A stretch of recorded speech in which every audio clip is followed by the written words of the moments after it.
Hello, welcome to PCAP's Prairie's Got the Goods Week. My name is Caitlin Rose, and I am the Stewardship Coordinator with Saskatchewan Prairie Conservation Action Plan, or PCAP.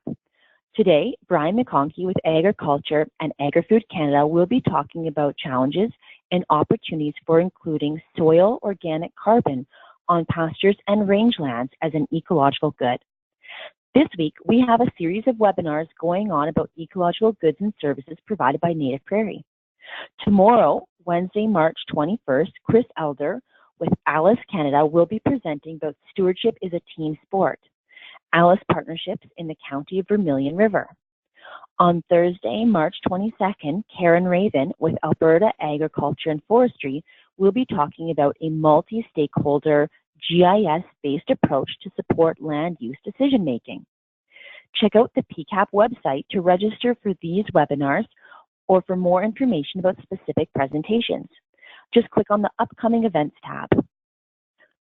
I would like to take a moment to note that financial support for today's webinar is provided by Environment and Climate Change Canada, Wildlife Habitat Canada, and Saskatchewan Cattlemen's Association.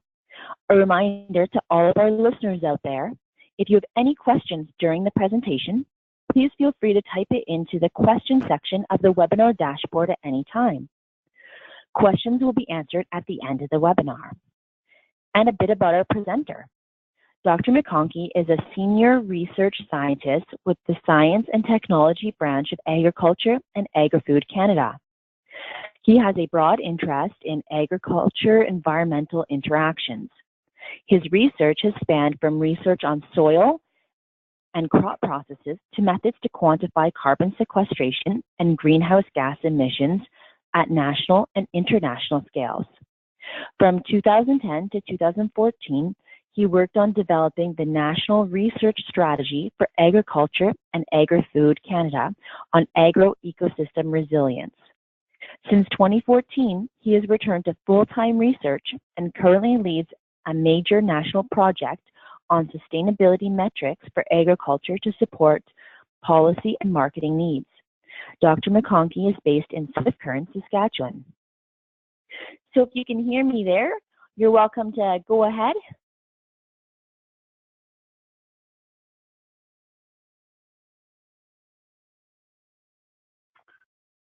Okay, is my screen visible? Yes. Everyone hear me? Okay. Yes, you can. So, great. Well, thanks everyone. So as I said, this is a topic that's near and dear to me, talking about soil organic carbon on pastures and rangeland as an ecological good. So I'm going to talk a little bit about soil organic carbon and what it means for ecological goods and services.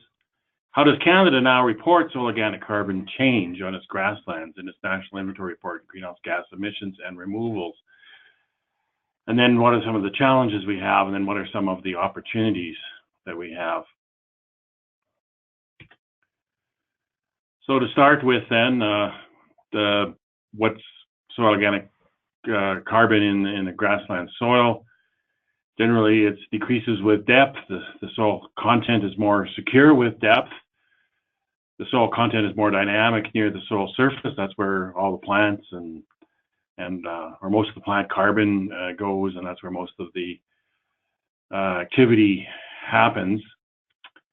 Soil content is dependent on the balance between decomposition and carbon inputs from plant roots and the residues. And important is that the relationship between soil carbon and carbon dioxide in the air is that you multiply the soil carbon by 3.67 equals the amount of CO2 that it took to make that carbon by the plant. So what are some, again, some more on soil organic carbon. So, you know, also sometimes we talk about soil organic matter. So soil organic matter is defined kind of arbitrarily as soil organic carbon times 1.72. So there is this direct relationship between the two. For every ton of carbon, there's 200 pounds of nitrogen. So these are, carbon and nitrogen are inextricably linked.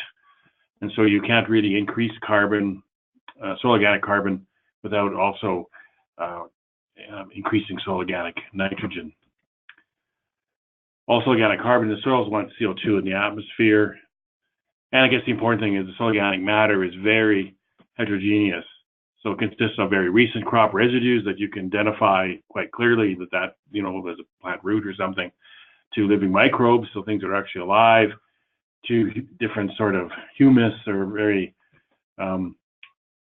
long-term degraded soil organic carbon that could be, and is in fact, thousands of years old. But it's also certainly a key indicator of soil quality, particularly with regard to soil structure and nutrient cycling. But it has also provides multiple ecological goods and services. So again, the soil structure, well, obviously that's going to be, and imparts a good soil structure, so that's very good, obviously, for burrowing animals. I mean, really large animals like a badger or something, it maybe can get through it, but when you're thinking about smaller animals, and then that good soil structure is very important, but also it's very important for improving the infiltration and therefore the water storage. And the soil organic carbon is a good indicator of the biological health. So the organic carbon itself is a feed source for many animals and microbes. So certainly worms and things are basically eating soil organic matter. Certainly a lot of soil organic matter or soil organic carbon indicates there's a large diverse microbial community. That's what really created all that soil organic carbon. And we have to remember that these microbes have all kinds of do all kinds of wonderful things, including one of them is that most of antibiotics are derived from soil microbes. So, the question is, does your grassland soil hold the next great antibiotic? And so if we don't have that grassland soil, we may never find that great antibiotic that may exist there. And certainly as well, it absorbs and acts as a site for both mobilizing and degrading different organic pollutants that might come from the air or have been actually applied directly, like pesticides. And certainly, as I mentioned, it's a carbon dioxide sink, but I will go into a little bit more depth on that because I think it is important to understand that. So this is schematic that shows how the soil carbon stock is the result of the balance between carbon inputs and losses. So this situation here represents a soil plant, in this case it's a crop, I guess, plant community that's in equilibrium. So there's about 60 tons per hectare of soil organic carbon. There's about 3 tons that are coming in from plant residues, and there's about 3 tons that are being lost each year to decomposition of soil organic carbon. So over the long haul, it's basically remaining constant. So one way to increase the soil organic carbon is to actually increase the amount of carbon input. So by increasing plant productivity, so in this case, showing the 3+, showing that we now have increased the amount of productivity, we're adding more carbon in. The carbon out is still remaining at about that 3 tons per hectare. So the soil organic carbon is going to increase from that 60 tons per hectare. Or we can increase soil organic carbon by reducing soil organic carbon decomposition. So in this case, we haven't changed anything in terms of the carbon input, still at 3 tons per hectare. But if the minus sign shows that we're reducing the losses below 3 tons per hectare, then again, the soil organic carbon will be increasing from that equilibrium level of 60 tons per hectare to something larger over time. So how do you create a soil sink? Well, based on that understanding about the balance, then you either, well, first of all, you really need to, the best thing is to start with a degraded soil that's still productive. Degraded, in the sense it has lower soil organic carbon than it could have. And so, but it needs to still be productive or productive for plants. But if it is, then obviously there's opportunities then to increase the carbon input. So higher yielding species or any vegetation that adds more carbon than what was there before. And of course, we can also add additional carbon to the system in terms of a manure. And of course, supplemental feed would also add carbon onto the pasture system, but you really need to include the effects on the source area for that feed or the source area for the feed that went into the manure, so to make sure that you've understood the full effects. Or you can reduce decomposition. This is much more difficult because essentially, particularly in a pasture range environment is really controlled more by weather and soil properties, there are some things you can do to reduce soil disturbance. And probably the most important, I guess, is to try to put some or have plants that put carbon deeper into the soil, and that reduces the decomposition when it's deeper in the soil profile. So how do we do carbon stock changes in the national inventory? Well, we needed a system that would be consistent with Canadian circumstances, and we really don't have in Canada really good high quality soil organic carbon data. In fact, much of that data was collected at a very coarse resolution, or very limited number of sampling that went into it, and a lot of that could even be up to 70 years old when it was collected. So as I mentioned, soil organic carbon is very dynamic, particularly at the surface. So this puts question as to the applicability of using those numbers as the absolute perfect definition of how much soil organic carbon is there now. And it's not been updated, and there's really no plans to systematically update soil organic carbon. So that's certainly a limitation for us in anything that we're trying to do in terms of soil organic carbon. So I think that's an important thing to remember. We really don't have a good understanding of what the current soil organic carbon status is.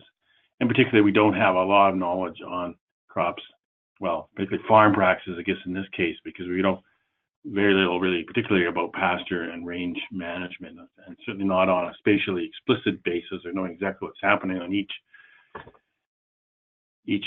pasture or paddock. So, a lot of the information we have is based on surveys or expert knowledge, and it's somewhat limited.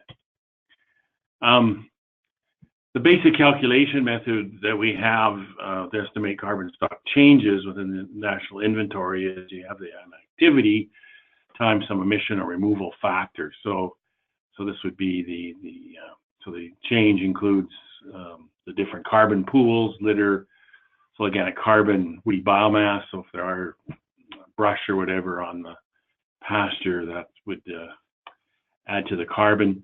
The activity then is something that changes that.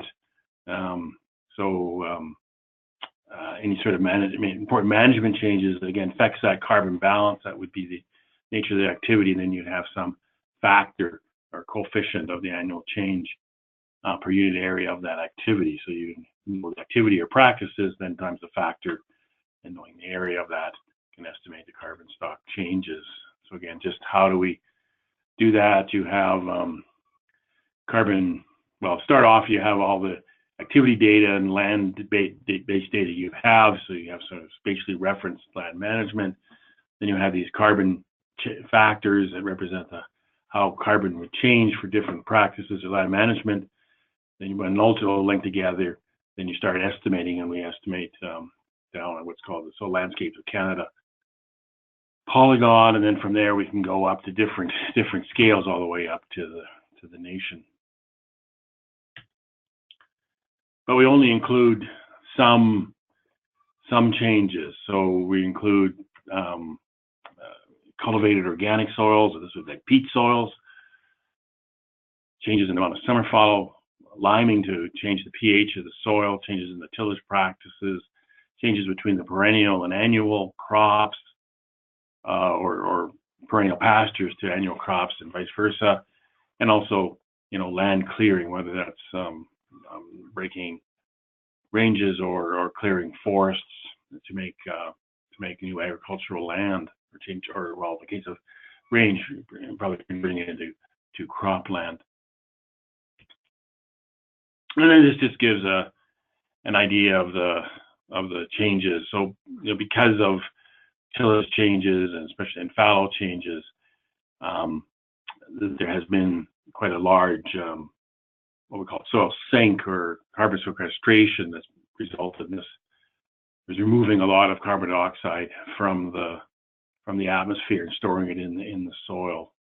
And there's also some changes from annual to perennial crops, but a lot of that change is now starting to slow down because we've made a lot of the changes. There's not much summer fallow remaining, and we've made a lot of our conversions to lower disturbance systems.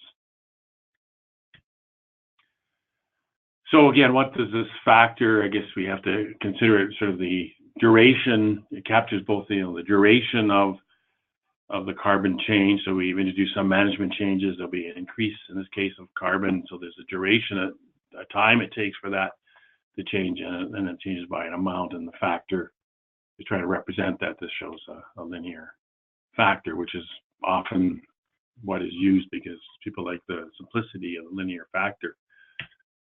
But for rangelands in particular, I guess, and I would extend this even to pastures, it's really difficult to find what those practices are, those management changes are. So certainly, we did a what's called a meta-analysis, or pulling together all the different papers we could find that were relevant, and looked at this and says, okay, there's a lot of comparisons between ungrazed and grazed. Now, many of them are very long term, certainly in excess of 50 years. And we can say for sure that grazing has more carbon than ungrazed. And it works out about 72 kilograms per hectare per year. It's not a huge amount, but still, that's just from grazing itself. But the problem is, because we're just comparing, we don't know what they started at. We just know that the grazed has more carbon than the ungrazed, but we don't know if that's gaining in carbon for grazing, or whether, in fact, maybe the ungrazed is losing carbon, or it could be some combination of those. And so it really is too simplistic. The practice definition is to say grazing, and the resulting factor then is also too simplistic and too uncertain to really use. So then, so the further challenges of trying to quantify organic carbon as an ecological good and service are quite substantial. So we really don't include grasslands and pastures in that national inventory I talked about, except for sort of the land exchange with cropland. And this really comes back to, again, the complexity and the challenges of quantification. And so for a practice-based factor, we need to characterize what is that practice, or what is that management change. We need a time series of of the land that's in and out of that management practice, and we need the carbon change for that practice.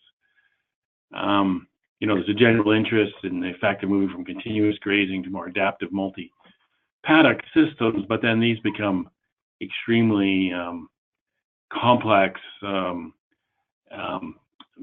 because you're going to have different plant species and productivity, and you're also going to be adapting to management depending on weather, pasture condition, feeding opportunities, herd size characteristics, to general economic conditions, which could affect, of course, the herd size characteristics, and of course the goals of the particular manager, and so forth. So there's a lot of, it makes the new systems, the more adaptive multi-paddock systems, really, really complex. So really there is no easy sort of practice there to indicate. And also, do we have information on the time series of area of going in and out of these? And then do we know the carbon change for those practices? And we, for the factor-based approach, we need to also divide sort of in discrete defined populations of grazing systems. And so then every farm or ranch that falls into that population, that defined population of grazing systems, would have to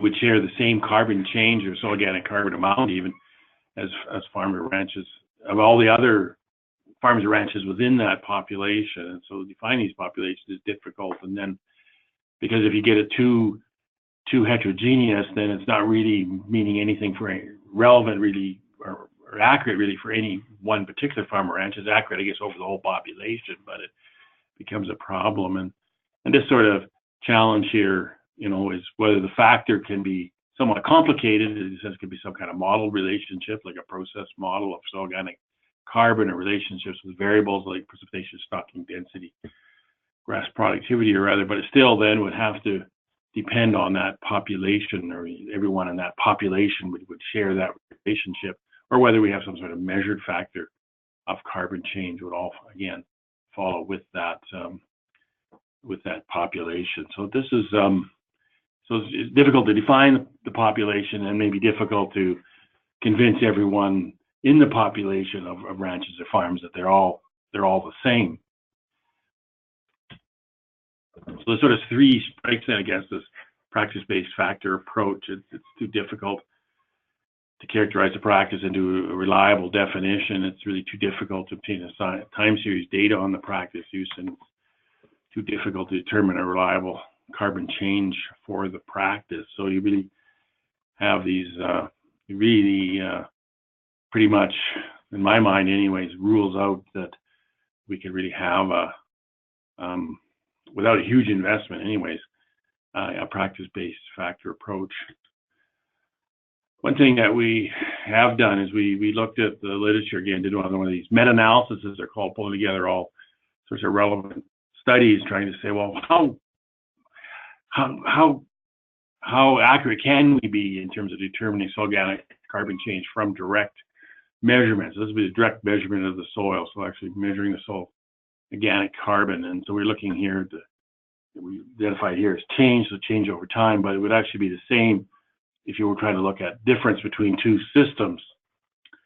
But and so you have the number of samples that on the bottom that it would take, and then the minimal change in terms of percent, and that's percent of total carbon, not percentage units of carbon, but percent of total, or 10% of total carbon. But the bad news is that even if you go to very high numbers of samples, and even if you have measuring it over very small areas, you really can't determine anything less than 10% soil organic change. And if you go to a larger area, which is of course relevant, particularly when you're talking about rangelands and whatever, then that the ability to detect even 10%, you really, in fact, if you go large enough areas, and you got to remember that would be, I guess, the sense of a population, say, of ranches,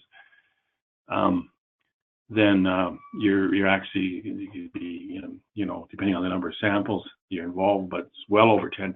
So this is a very large number. Of soil organic carbon is high, but soil organic carbon is often high when you're talking about long-term pastures and rangelands are relatively high. So it really restricts the ability of any sort of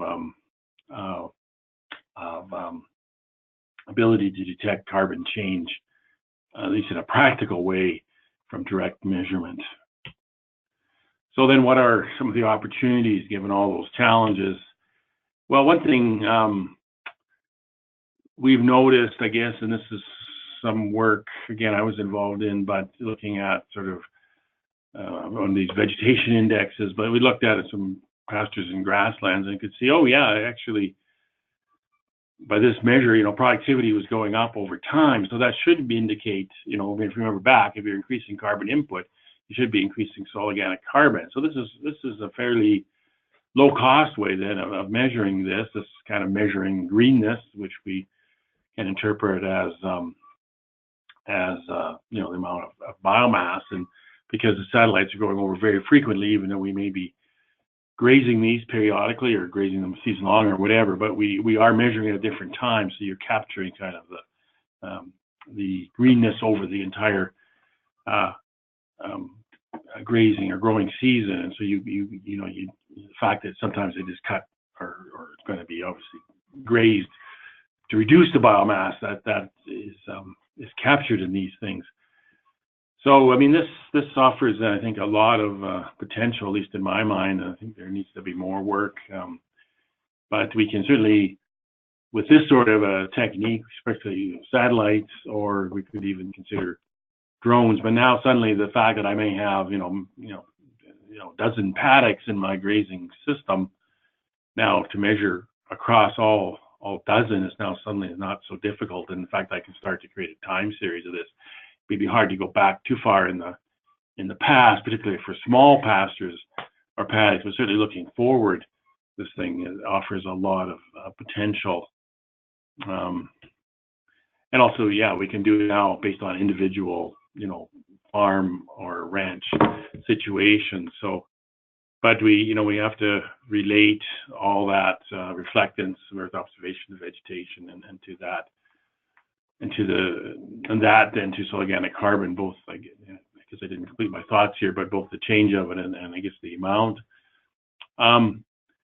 So we can then, we do have this complex mix of paddocks across years, but I think that can be perhaps handled, but the problem is that relationship then may be very different among individual paddocks. So there's a lot of work there that would be required. The soil vegetation are often highly heterogeneous again, so the relationship could be very different depending on the types of vegetation you have, or in some cases even the types of soil. And you're going to have a large interannual variability, so it has to be measured over many, many years. Soil's going to have, again, high soil organic carbon, so quantifying small differences is harder, and I pointed that out before, that maybe even measuring down 10% difference is pretty much kind of a limit. And so if your soil has, and many would have, say, 60 tons of carbon in the top 30 centimeters, that represents 6 tons of carbon. That's a big difference, and to expect that just from relatively small changes in management or vegetation productivity, it's going to take many decades before that sort of kind of 6 tons is going to appear. So it makes this very difficult. So there's a lot of research needed to make this link between vegetation, reflectance, and soil organic carbon. And again, to remember that ultimately all these are going to somehow have to be based on actual measurements in terms of the research, and certainly the validation of anything is going to have to depend on this. And again, this problem is monstrous in real grasslands, much more difficult than in croplands. So then to summarize, soil organic carbon provides important ecological goods and services. So increasing soil organic carbon is the main service when it comes for greenhouse gases, for the purposes of greenhouse gases. So it's not necessarily the amount of soil organic carbon, but really the increased soil organic carbon is important for that particular, obviously very important in ecological service. But there is, I think we have to sort of change our mindset and realize preserving soil organic carbon by avoiding breaking permanent grassland is also important. And I think there's sort of been a change now. There's more understanding of the importance of preserving the soil organic carbon, particularly if we start thinking about services like the biodiversity or biological health. And so that has to be considered more than maybe it has been.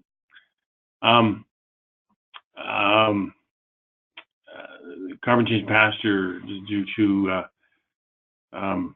changes in management practices is not included in the existing estimate of soil organic carbon change. It's simply too complex, and as a quantification challenge to try to do it with sort of a factor-based approach.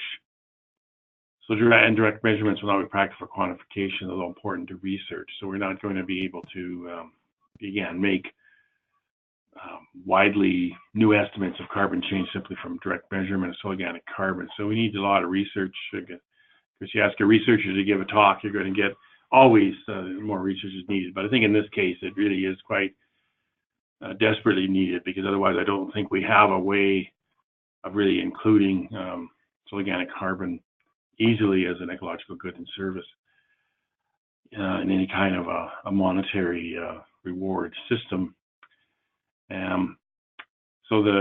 So that research is needed, how best to estimate relationships between vegetation type and growth and soil organic carbon. And again, this measuring radiation, reflectance, may be the key, because it can cover the complexity of vegetation of paddocks across years at relatively low cost. So, to conclude then, I guess it is a huge challenge, but I feel strongly that it's also a very critical opportunity that we provide a way of capturing the very real benefits of good pasture and range management on soil organic carbon, and then its subsequent benefits that it's providing us in terms of many ecological goods and services. And with that, I want to thank everyone for taking a bit of their day to hear this talk. Thank you. That presentation was really informative. To all of our listeners out there, if you have any questions, please feel free to type it into the question section of the webinar dashboard. And we have a few questions right now. So a listener named Ross would like to know, are there baseline numbers that prairie rangelands annually store in the soil? Yeah, that's a good question. If you remember my talk, as I said, it looked like there was certainly a benefit to grazing these rangelands, but it's hard to know whether it's actually an increase in the store or whether it just represents a difference that the other rangeland that wasn't being grazed was its carbon level was dropping. And so I guess the bottom line is no, there's no real good understanding about how about the quantity of carbon that the rangeland is storing in any particular year. Thank you for that answer. A listener named Maurisa would like to know, do we know how much weather conditions affect soil carbon over time, such as droughts, floods, and extreme weather? Yeah, another good question. Well, extreme weather, I guess I'll be thinking there would be if you had erosion, either extreme rain events when the pasture didn't have enough litter and vegetation cover, or extreme wind events, I guess, when similar conditions, I guess then, of course, that would definitely remove carbon from the soil and then deposit it somewhere else in the eroded sediment when it gets deposited. So that's one, I guess, case of extreme change. Like the soil organic carbon, again, is that balance between inputs and outputs, and clearly both the inputs and the decomposition. Inputs coming from the plant vegetation are also going to be very sensitive to the weather. Sometimes it's not so easy to know which one wins out. So in other words, you think, well, dry conditions, that's not good because carbon input will be much less, but that decomposition is also much less. And I know in some cases, and we've published on that, where actually the drier conditions actually favor sequestration because the decomposition is reduced more than the carbon input. And so it can be difficult to know exactly from particular weather whether it's good or bad. But our models do seem to, we have process models for organic carbon, and they do seem to, in many cases, capture those weather effects fairly well. So I think, we generally have a good understanding of the weather, but it's not so simple that I can just say, well, wet year, that's good for carbon, dry year, it's bad. It actually can be reversed, but you have to, it really depends on all the details of the exact timing and amounts and how that influences that balance between carbon input and decomposition. Thank you for that answer. A listener named Michael would like to know, since many native grasses and forbs have root systems much deeper than 30 centimeters, do they have a CO2 storage advantage over cropland? In the, over long periods of time, of course, there is, measurable soil organic carbon at depth, and a lot of that in our grassland soils, and a lot of that we can relate back to the fact that there were these deep-rooted, probably especially the forbs, and we're putting a lot of carbon down at depth, and some of that isn't then done to the same extent by annual crops. But still, when you look at the grassland, most of the carbon still is in that top 30 centimeters or even less. And that's still, so really the majority of the roots, majority of the active carbon input from sloughed roots and whatever is really still coming at the surface. So yes, there is an advantage to the grasslands in terms of having more carbon at depth, but I don't think you want to overestimate, or maybe I should say the other way around, underestimate how much, in fact, still the grasslands are also, in that sense, quite similar to the crops, in that most of the carbon is really being input really at very near to the soil surface. So a listener named Stephen was kind of wondering, I guess, if how pasture sequestration compares to cropland sequestration. Do you have any numbers on that by chance?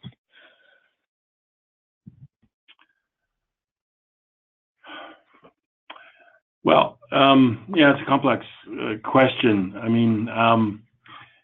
we don't have a good handle on, say, if you change the management practice on that pasture, something in here, maybe a long-term pasture, you've changed the management practice, maybe you changed the vegetation community, you've changed the way you're grazing it, and how that affects soil organic carbon. We don't have really good numbers on that. We have much better numbers on how cropland, how different management practices in cropland, fertilization or crop type or tillage practices and so forth, that how they affect soil organic carbon. So we definitely don't know as much on pastures as we do on cropland. Of course, if you can convert cropland to pastures, then that's kind of in some ways the ultimate, because then for sure you'll get a long-term pasture. You'll certainly get some very large increases in carbon, and so that's one that we do know quite well, and it's quite large. In fact, that part is really important. And of course, vice versa, if we can hold the carbon in the long-term pastures, or especially in rangeland, and not convert them to cropland, then there's a very large avoided loss as well. So that part we do know fairly well. But in terms of the management practices on the pasture itself, no, we don't have as good an understanding. Thank you. The next question kind of refers back to earlier in your presentation, and this is from a listener named Ross. Why does it have to be based on change within a grazing system? Why can't grassland carbon capture be compared to cultivated land, and every year you maintain the grassland, you're capturing more carbon than the cultivated land? The grazing system complexities could be used to fine-tune the changes, but in general, the existence of grassland over cultivated land needs to be recognized for its annual carbon capture, whether it's grazed or not. Yeah, well, that's again goes back to this preserving soil organic carbon is really important, and I think, as I said, a greater recognition of how that can be, and I guess the protocols or methods, I guess, for estimating that tend to look at it the other way around, rather than saying that the long-term grassland is sequestering carbon as much as that by maintaining it in the grassland, we're avoiding the loss of carbon going to cropland. And because when you talk about it on a greenhouse gas perspective, you also have other greenhouse gas emissions that can be quite substantial on cropland, particularly nitrous oxide. So, the benefit then in that sense of holding it as grassland is even larger than its carbon benefit in terms of avoided emissions from converting it to croplands. Thank you. A listener named Matthew would like to know, what potential does small-scale grid sampling hold for detecting small changes in soil organic carbon, taking baseline samples and then going back to the same grid 3 years later, for example? Yeah, that's what we've been doing for quite a while, sort of grid sampling. We've done it now both on cropland and on seeded grasslands. And yeah, we thought, of course, it would work really well, but at least our experience has been that the variability within even a very small grid is so large that it is still really difficult to detect small differences over time, and it really comes back to that you need a population of those grids, and so starts adding a lot to the cost. But that's yeah, unfortunately, it hasn't worked. And it hasn't even worked on cropland, which often is a little bit more homogeneous. The action of a lot of tillage and things, and more uniformity in the plant mix has often created a more even soil organic carbon. Even in cropland, it doesn't really work. And again, we've tried it in cropland, converted to grassland, and it's still the same problem. But I'm guessing the problem might even be more acute if you went on to a range land where, again, there's a lot of inherent natural variability, and none of it's been kind of homogenized by tillage or whatever. So the microtopography and everything else that affects soil organic carbon would make that grid, I'm thinking, may even make it more difficult to detect small changes. I see. Thank you.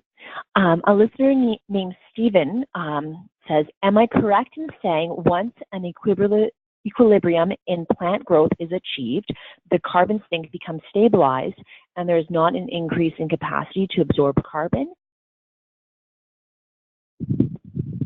Well, it's always, the amount of carbon is always that balance between inputs and outputs. So once you have inputs, once the inputs and outputs have reached, have equalized, then yes, then the soil organic carbon will be constant. But there's nothing to prevent changing practices that would increase carbon inputs from whatever that level was to something higher. And then, of course, you'd still increase soil organic carbon. Or if you could somehow decrease decomposition, you could again increase soil carbon from that equilibrium level. So again, you always have to think about it. It's always just about the balance between inputs and outputs that determines the amount. And so if you can think of a way that can still be changed after it's reached some equilibrium, then obviously you can still change the amount of soil organic carbon. Perfect, thank you.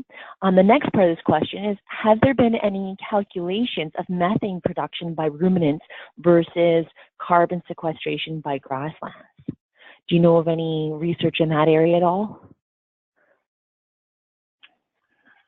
Yeah, that's sort of in the area, I guess, often, sort of life cycle assessment, and there's quite a bit of that sort of analysis that we can consider both the land emissions and the animal emissions. So there's quite a bit of literature on that, or studies of that. I mean, this is where it depends then on I mean, in some ways, soil sequestration is a lot about land area, and so it really depends, how dense. So if you have and also the amount of methane emissions. So if you have small pastures with very productive dairy cows, well, the methane emission from those dairy cows will overwhelm any sequestration. So where the sequestration wouldn't really affect it much. But if you have beef animals, that may have a very, very large rangeland that might be, or pasture systems that may be increasing in carbon, and it could become significant relative to the methane emissions. Eventually, of course, the methane emissions will overwhelm the carbon sequestration, because carbon sequestration can't carry on forever. I see, thank you. One of our other listeners was wondering about the national soil carbon inventory that you'd mentioned. Like, how was this data collected, and who sort of manages that inventory or oversees the inventory? Yeah, so the national, it's really the National Inventory of Greenhouse Gases Removals that really pays attention, I guess, to soil organic carbon on a national basis, and it's managed by Environment and Climate Change Canada, who have the national responsibility for that. But we being Agriculture and Agri-Food Canada actually develop the methodologies and do the calculations for them. We don't manage the system, but we do all the work, and then they take that data and report it. Excellent, thank you. And there's a comment here from our listener, Stephen. So thank you very much, and very interesting talk, he said. And I guess with that, we don't have any more questions. So I'd really like to thank you very much for your time and the detailed talk that you provided. It was really informative. And I'd like to thank all of our listeners today for tuning in from wherever you are. Please note that after this presentation, you will receive an email with a quick questionnaire. If you don't mind filling it out, it'll just take a minute, and that'll help us with our funding reports to be able to continue with our webinars into the future. Please note that this webinar has been recorded and will be uploaded to the PCAP YouTube channel in the near future, and that's www.youtube.com/user/skpcap. And please feel free to check out the PCAP website, www.pcap-sq.org, and just click on upcoming events and Ecological Goods and Services Week for a listing of the other webinars going on this week. And I'd like to thank our sponsors again, Environment and Climate Change Canada, Wildlife Habitat Canada, and the Saskatchewan Cattlemen's Association. So thank you everyone for tuning in, and thank you, Brian, for the really informative presentation. I hope everyone has a great rest of your day. Thank you. Thanks, bye.